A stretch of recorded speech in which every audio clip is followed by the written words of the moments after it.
paz do Senhor, que Deus te abençoe com muitas bênçãos dos céus. Vamos dar início a mais uma EBD em estudo. Esse canal ele é gravado aqui na Assembleia de Deus da Congregação da Boa Esperança, pastoreado pelo pastor Georgene. Eu me chamo Irmão Salomão, sou superintendente aqui da Escola Bíblica Dominical. Nós vamos comentar a lição dos jovens. Lembrando aos irmãos que esse canal também ele comenta a lição de adultos. Antes da gente começar a comentar essa lição, eu peço a você que se inscreva no canal, deixe seu like, comente a lição. O seu like de joinha, o YouTube ele entende que é um conteúdo relevante e assim ele vai passando para outras pessoas e assim a palavra de Deus ela é proclamada aos quatro cantos da terra. A lição que nós vamos comentar é a lição de número 11, que tem como tema a santidade integral. O texto principal, que é a primeira base da lição, se encontra lá em 1 Tessalonicenses, capítulo número 5, versículo 23, que diz assim: E o mesmo Deus de paz vos santifique em tudo, e todo o vosso espírito e alma e corpo seja plenamente conservados, irrepreensíveis, para a vinda do nosso Senhor Jesus Cristo. O resumo da lição que diz assim: a santidade deve abranger o ser humano por completo, espírito, alma e corpo. A lição ela tem três objetivos, os objetivos de suma importância, porque cada objetivo ele explica ou comenta cada tópico da lição. Então, quando você conclui cada tópico, você está automaticamente respondendo ou cumprindo cada objetivo da lição. Diz assim os objetivos.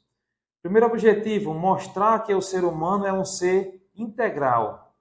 O segundo é compreender como se dá a santificação da parte imaterial do ser humano, espírito e alma. O terceiro objetivo é saber como se dá a santificação da parte material do ser humano, que é o corpo. A segunda base da lição é o texto bíblico, que é a segunda base. De suma importância que você faça essa leitura em classe, na sala de aula, porque é o que vai o que vai sustentar o estudo da lição. Diz assim o texto bíblico, está lá em Gênesis, capítulo 2, versículo de número 7. Outro texto é 1 Tessalonicenses, capítulo 5, do versículo 21 ao versículo de número 23. O outro texto também se encontra em Gálatas, capítulo número 5, versículo do 24 ao 26.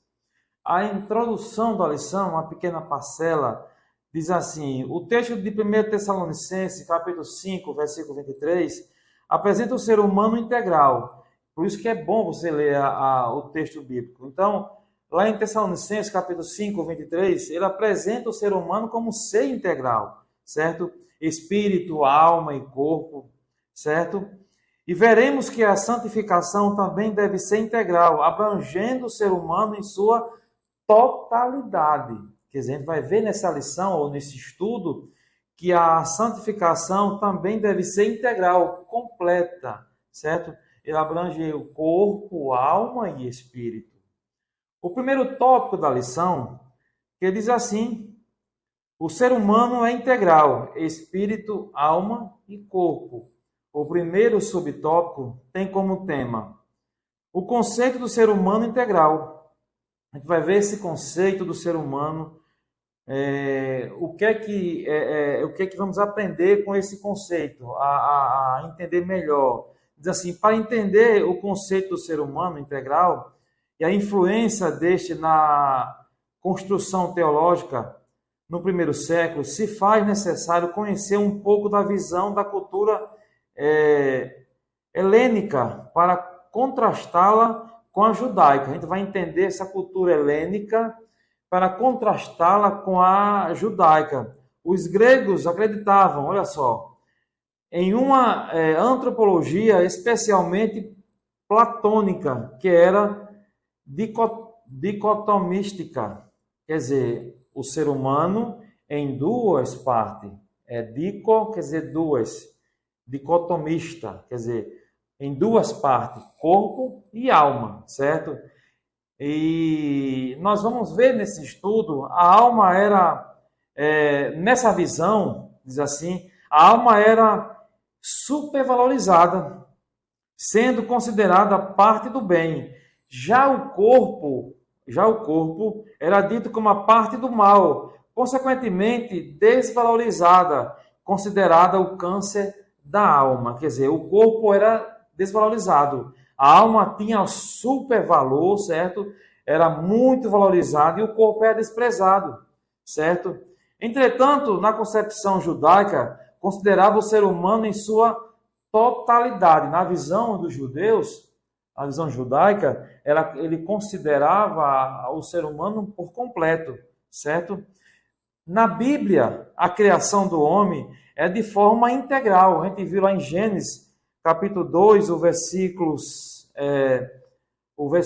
7, que diz assim: formou o Senhor Deus o homem da terra e soprou em seus narizes o fôlego de vida, e o homem foi feito alma vivente. Então, é de forma integral. No Novo Testamento, por influência paulina, prevaleceu o ponto de vista judaico. Quer dizer, o apóstolo Paulo, apesar de ser um conhecedor da cultura grega, certo? Assegurava aos crentes de Tessalônica que Deus vê o ser humano como um todo. Então, Deus vê o ser humano como um todo. Ele não só vê o corpo, não só vê a alma, ou só vê o espírito. Ele vê no todo, certo? Então, a gente está vendo aqui o conceito do ser humano integral. É muito importante sobre isso. O segundo ponto do primeiro tópico vai falar sobre o corpo, a parte material do ser humano, certo? É o segundo ponto do primeiro tópico ainda. A dicotomia dos gnósticos, por influência do pensamento grego, defendia que a matéria era má e distinta do espírito, considerando a parte boa. A doutrina gnóstica, com base nesse pensamento dualista, certo? Provocava dois tipos de comportamentos errôneos.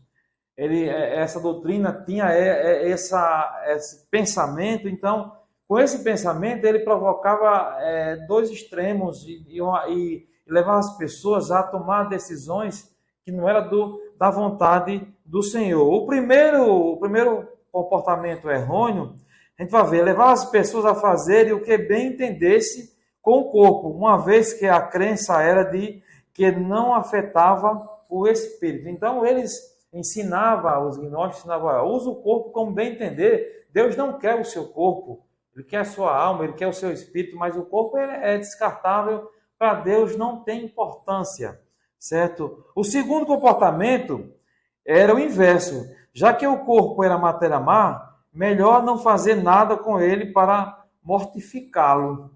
Então, portanto, dois extremos, onde o primeiro comportamento pecava pelo excesso e o segundo por falta. Então, esses dois extremos ensinavam, assim, os gnósticos, a doutrina gnóstica, certo? Erroneamente, fugindo da vontade do Senhor. O Novo Testamento demonstra que tanto os judeus como os judeus cristãos e os cristãos gentios defendiam a preservação do corpo em santidade, evitando os pecados contra ele. Então, a gente vai ver aqui que Paulo, escrevendo aos Coríntios, capítulo 6, versículo 18, ele mostra totalmente diferente. Ele fala que o corpo humano é o lugar de habitação do Espírito, certo? E o corpo sem o Espírito e a alma é morto. Então, quando você bota o corpo sem o Espírito e a alma, é morto. Não existe. Não existe alma, não existe Espírito. Precisa do corpo para ambos existirem.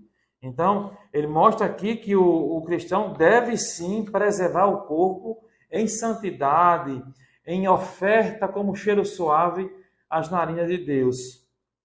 Bom, a gente viu aqui o corpo, a parte material do ser humano. Vamos ver o terceiro ponto do primeiro tópico ainda, que tem como tema a alma e espírito, a parte espiritual do ser humano, certo?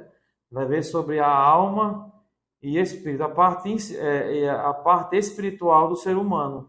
Tanto no Antigo Testamento como no Novo Testamento, temos textos que distinguem bem a parte material do ser humano, alma e espírito. Dentre outros textos do Antigo Testamento, o profeta Isaías faz uma afirmação que destaca a alma e o espírito.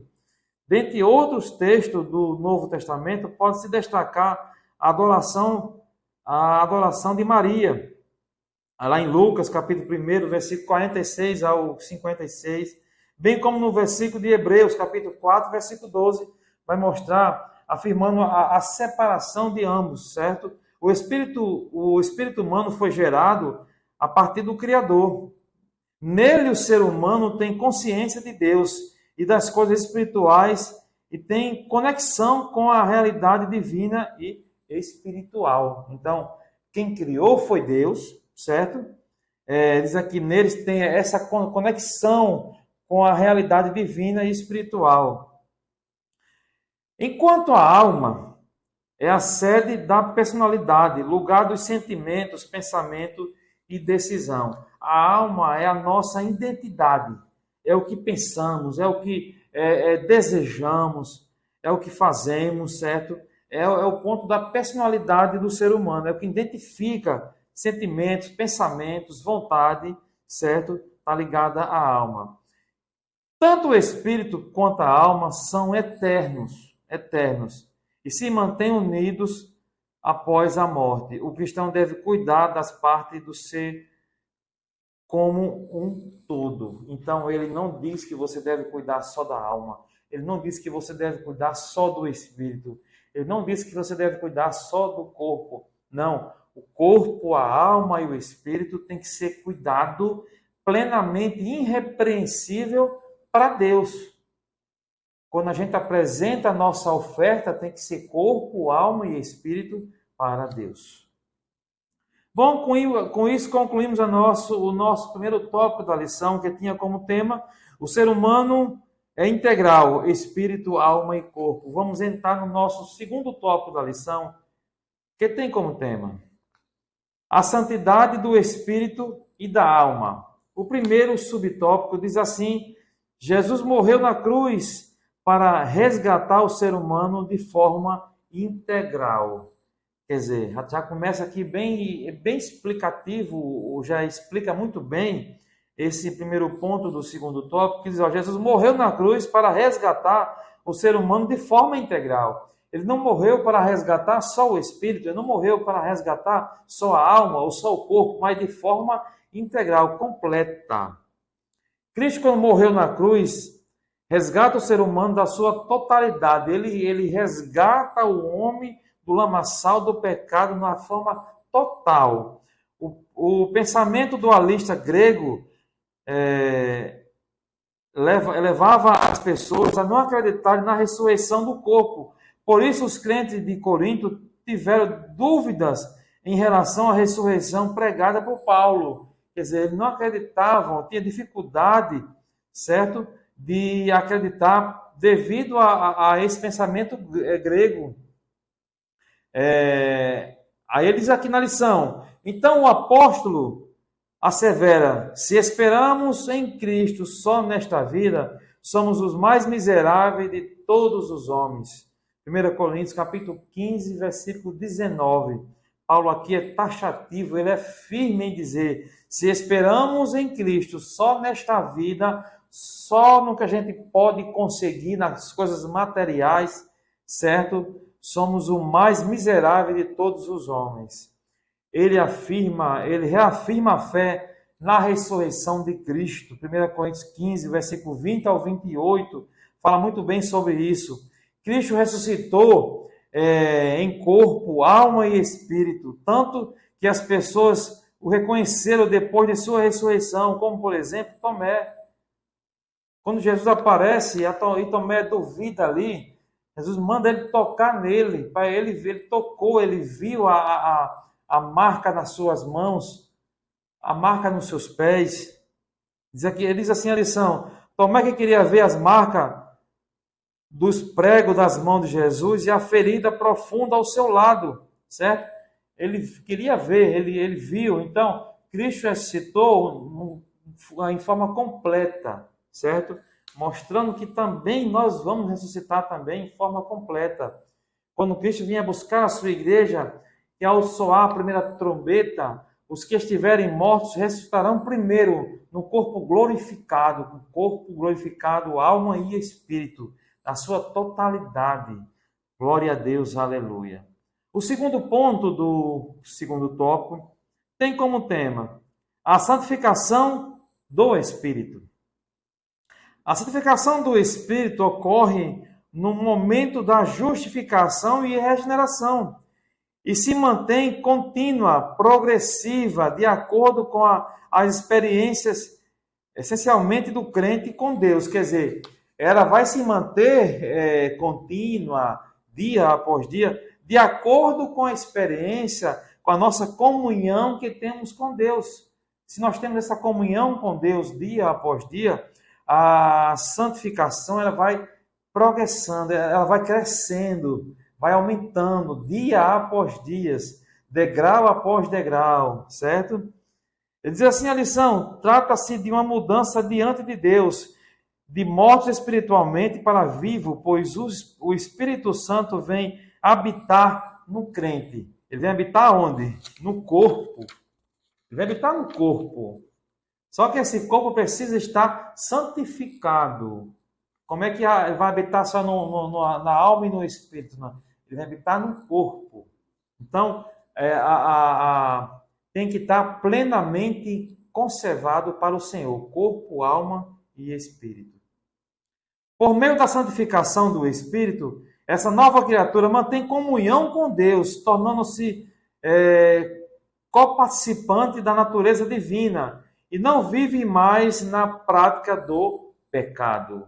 Lá em 1 João, capítulo 3, versículo 9, fala muito bem sobre isso. Quando o crente se afasta de Deus, ele morre espiritualmente, porque o seu espírito se afasta do Espírito Santo de Deus. Então aí é onde a causa da morte, o pecado. O pecado nos torna mortos para Deus, mortos para Cristo, certo? É isso que acontece quando o homem peca. Bom, concluímos aqui a santificação do Espírito. O terceiro ponto ainda do segundo tópico tem como tema a santificação da alma. Diz assim, a santificação da alma também está diretamente ligada à palavra de Deus. Tiago 1:21 fala sobre isso, certo? A palavra de Deus. Quando o crente ouve e cumpre a palavra de Deus, seu espírito e a alma são fortalecidos. Quer dizer, a palavra de Deus, ela nos lava de todo pecado, ela nos santifica, ela nos purifica. Então, à medida que as pessoas vão escutando a palavra de Deus, vivendo a palavra de Deus, deixando descer o coração, ela traz essa transformação de vida e vai nos fortalecendo, nos tornando santo na presença de Deus. Na justificação e santificação inicial, o pecador é perdoado e removido, quer dizer, o pecador é perdoado e removido. Todavia, a velha natureza continua presente e lutando constante para sobrepor sobre o intelecto, emoção e vontade, que são vivenciados por meio da alma.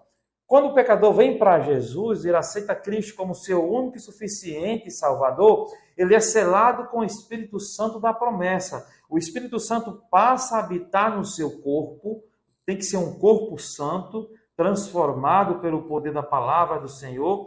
Então, e à medida que ele vai escutando a palavra do Senhor, ele vai se fortalecendo, certo? E na justificação e na santificação inicial, ele entra por esse processo, ele vai se tornando limpo para Deus, certo? À medida que vamos tendo mais comunhão com Deus, ela vai limpando o nosso interior e curando nossas emoções, os nossos pensamentos, as nossas vontades, ela é transformada pela vontade de Deus. A gente pode dizer, como Paulo disse, já não vivo mais eu, mas Cristo vive em mim. Essa foi a vontade e o desejo que Paulo escreveu aos Gálatas, capítulo 2, versículo 20, que fala sobre, já não vivo mais eu, mas Cristo vive em mim. Bom, com isso concluímos o nosso segundo tópico da lição, que tinha como tema a santidade do espírito e da alma. O terceiro tópico da lição, que diz assim, a santidade do corpo. O primeiro subtópico, primeiro ponto do terceiro tópico diz assim, dominando a concupiscência da carne. Lá em 1 João, capítulo 2, versículo 16, vai falar muito bem sobre isso, que é importante a gente entender esse texto. 1 João, capítulo de número 2, versículo 16, que diz assim, porque tudo que há no mundo, a concupiscência da carne, a concupiscência dos olhos e a soberba da vida, não é do Pai, mas do mundo. Porque tudo que há no mundo, a concupiscência no sentido etimológico tem a sua origem do latim, concupiscência, que significa o que tem um forte desejo. Quer dizer, a concupiscência é que tem um forte desejo. A nossa natureza humana, ela tem esse forte desejo, mas não é de buscar o Senhor, não é de fazer a vontade do Senhor, mas sim a fazer a vontade da carne. Então, esse desejo está ligado à natureza humana, certo? Ele diz assim, a concupiscência da carne é a falta de domínio sobre os prazeres carnais. João adverte o cristão a vigiar e buscar o controle e não se deixar dominar pela natureza humana, caída e pecaminosa. Ele aconselha a não se deixar dominar pela natureza humana, caída, pecaminosa. Ele aconselha muito bem na palavra do Senhor, aqui em João, capítulo 1 João 2,16. É esse conselho que ele dá. Algumas pessoas atribuem as suas imoralidades à ação de Satanás, mas o apóstolo Tiago deixa bem claro que as pessoas cometem pecados motivados pela própria concupiscência, quer dizer, pelos próprios desejos, pelas próprias vontades, o forte desejo de fazer as coisas que não agradam ao Senhor. Bom, com isso concluímos o primeiro ponto do terceiro tópico, dominando a concupiscência da carne. O segundo ponto do terceiro tópico tem como tema, dominando a concupiscência dos olhos. Dominando a concupiscência dos olhos, quer dizer, controle. Os olhos são considerados as janelas da alma. Se controlado e conduzido pelo interesses egoístas, pode levar o ser humano a uma cobiça desenfreada, cometendo toda sorte de torpeza. Então, se você se deixar levar pelos apetites da carne, pelas concupiscências da carne, você não tem controle sobre os olhos. A Bíblia diz que os olhos é a candeia da alma. E se diz assim também, se os seus olhos forem bons, todo o teu corpo será bom. Então, quando a gente tem controle sobre os olhos, certo? Se chama controle, se chama santificação também, certo? É um processo que a gente controla também o nosso olhar. Temos como exemplo Davi, ele estava no terraço quando avistou uma mulher se banhando. O exemplo que a Bíblia nos traz é que Davi era para estar na batalha, era para estar lutando, mas ficou em casa quando ele viu uma mulher tomando banho, olhou para ela e a desejou, certo? Aquele olhar fez com que ele cometesse adultério e depois um homicídio. Olha só, um simples olhar, aí entra o desejo, entra a vontade, e daí dá um processo de pecar, porque você começa a entrar a vontade, entrar o desejo, e vai e realiza o pecado, realiza a vontade, e comete o pecado. A Bíblia diz que a espada não saiu da casa de Davi. Através da espada veio muitas mortes, muita destruição na vida e na família de Davi. O terceiro ponto do terceiro tópico tem como tema: dominando a soberba da vida. A soberba da vida é a ostentação pretensiosa, quer dizer, ostentar riqueza, poder, inteligências, status sociais, carro, entre outros. A soberba da vida é você desejar além da sua capacidade, é querer, e sobre esse desejo, sobre essa vontade, você passa por cima de todos, por cima de seus amigos, certo? Para subir numa empresa, você sobe em cima de um amigo, entrega o seu amigo, certo? Para subir, para conseguir alguns cargos. Isso é a soberba da vida, certo? Algumas pessoas querem a todo custo fama, dinheiro e prestígio. Aqueles que não têm o temor de Deus buscam erradamente ostentação a qualquer preço e acabam renunciando à prática da honestidade e dos valores divinos. Quem anda na soberba da vida não tem lugar para a honestidade, para os valores divinos, os valores éticos e divinos que vêm de Deus. Não tem, porque há um conflito de interesses ali, certo? A palavra do homem, o desejo do homem é a vontade de Deus. Então, quando o homem se deixa levar por esses pensamentos, ele foge totalmente da vontade de Deus. É preciso dominar a soberba da vida. Bom, com isso concluímos o nosso terceiro tópico da lição, que fala a santidade do corpo. Então, todo esse domínio sobre a concupiscência da carne, sobre a concupiscência dos olhos, sobre a soberba da vida, automaticamente a gente está santificando o corpo. Quando eu digo que as três portas que entram o pecado, ela é dominada, ela é subjugada, o pecado não tem lugar na nossa vida, ele não entra na nossa vida. Chegamos à conclusão da lição. Diz assim: aprendemos que o ser humano atinge a santidade integral quando busca um relacionamento sincero e íntimo com Deus por meio do Espírito Santo. Foi isso que aprendemos na lição. Quando permitimos que o Consolador controle os nossos sentimentos, emoções, vontades, passamos a viver de modo que o nome do Senhor é glorificado em nossas vidas.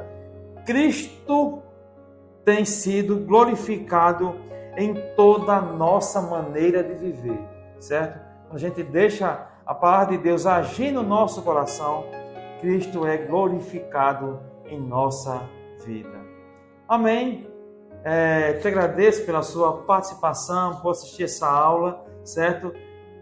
Te peço mais uma vez que se inscreva no canal, deixe seu like e comente a lição.